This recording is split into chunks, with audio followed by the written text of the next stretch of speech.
Finch, it was a good fight back, I guess, there in the end, but was this a real setback to you today, injury-wise, and just losing and now having to play England in the semi-final? No, I think what I've said from the start is that I think the great thing about this format is that you have to play everyone, you have to beat the best to win the title. So we didn't play our best cricket today, no doubt. I think it was probably a tale of two halves where our first 25 overs with the ball wasn't up to scratch and our first 25 overs with the bat. But like you said, the way that we fought back to get as close as we did after not playing our best was still a really encouraging sign. You touched on it there a bit, Aaron, but how disappointed are you with, I guess, the start with the ball and I guess the intent early on in the game from your team? Yeah, I think we just were slightly off with our execution and energy in the field. So when you do that to good players on good batting wickets, on fast outfields, and they get away to a fly, it can be hard to rein back in. And I mean, Markram's a class player. He's shown what he can do, especially in Test cricket.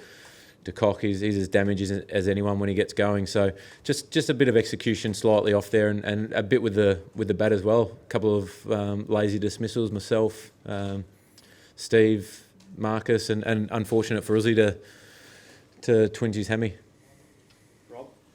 Yeah, Aaron, can you just update us with Usman and Marcus's injuries at the moment, and if you're at the position to talk about possible replacements? Usman's not looking great, in all honesty. He's done a couple of hammies before and said it feels a little bit similar to that. So in terms of replacements, we haven't had time to sit down and talk about that yet.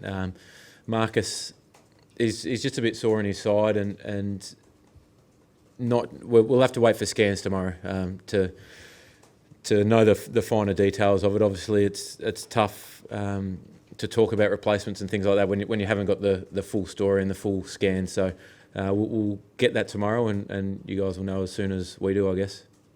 Well, just after. How big a call was it to bring Usman on for the final overs? And do you think it aggravated his injury? No, he didn't aggravate it anymore when he got back out there. He wanted to go out and especially I think once we got as close as what we did, it was, I think when you got guys like Rabada, Morris, still to finish off, having a batter in was going to be crucial. So that didn't work out the way that we planned. Obviously, it would have been nice to hit some big balls there, but it happens. He's well and truly put the team first there, which is a great quality to have and something that we pride ourselves on, that each and every player will always put the team first and to get in a position to win it, he was more than happy to go out. Would you have preferred to have faced New Zealand or England, and does beating England give you earlier in the time give you a bit of a boost? Oh, like I said, you have to beat everyone, regardless of who it is or where it is. I think playing well against England at Lords a couple of weeks ago obviously will give us some good confidence going into that game. There's been a lot of build up to the World Cup, and especially getting towards the pointy end. England have been in really good form recently, so again we're going to have to be at our absolute best to win that. But it's just going to be exciting. Any time Australia plays England, it's exciting. But even at any time you're at Birmingham as well, it's a fun crowd to play in front of. They're always plenty of support there for both sides, and it's going to be a great atmosphere. It will be a great spectacle, no doubt.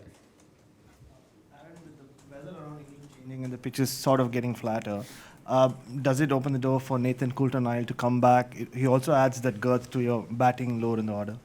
Yeah, absolutely. I think that over the next couple of days, it'll probably be a bit more telling when we get the results of Usman and Marcus's scans tomorrow, when we know who we've got available to play, to be fair. And then we've got till Thursday to sit down and map out what we've got to try and find our best lineup to beat England, and that's all we can do. We've talked about the flexibility that the squad's had over the last 4 or 5 weeks that everyone's ready to go at any stage. So that doesn't change regardless of what happens. Everyone will be preparing as if they're going to play.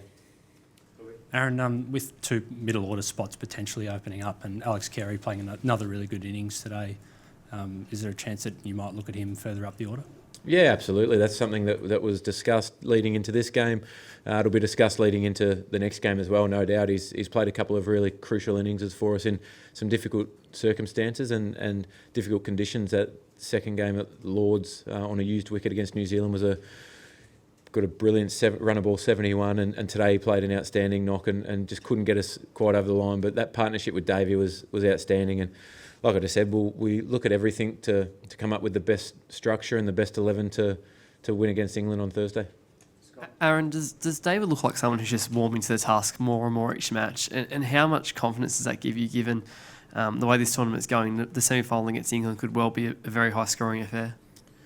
Yeah, he played magnificent today. I think the way that he structured his innings was really important today, and it's never easy when you're losing wickets at the other end to still then be able to map out your innings and navigate your way through some really difficult periods. But he showed his absolute class today, and it was an unbelievable knock. To get 122, I think that was as good an innings as he could have played, I think. And yeah, it would have been nice for him to go deep, but it also would have been nice for him to have some partners at the top of the order, myself and Stoinis, Maxi. It would have been nice for us to go deeper and make his job a bit easier. But yeah, he's a big game player. He loves the big stage. So yeah, it's an exciting time.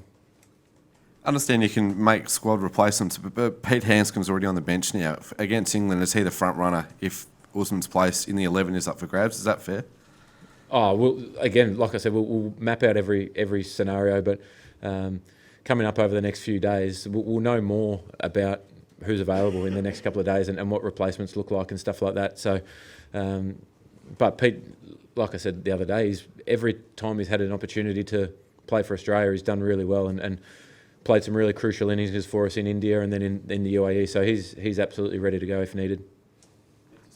Aaron, the threat that Faf du Plessis poses, you guys are obviously well aware of, but a guy like Rassie van der Dussen, you guys haven't seen before. What did you think of him today? Yeah, he played a really, really good innings, and I think the way that he caught up, we managed to bowl really well at him early and squeeze him in his first 20 or so balls, and yeah, the way that he caught up, he's obviously a leg side dominant player and played some really nice shots and showed a lot of class and a guy who looks like he's played a lot of cricket to be able to sort of get through that period and then explode at the end, got them to that 325, which ultimately was too much.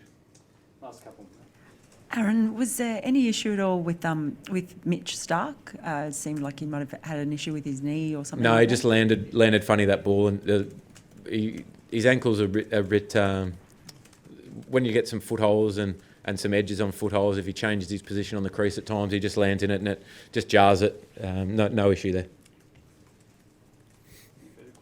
Cheers, guys.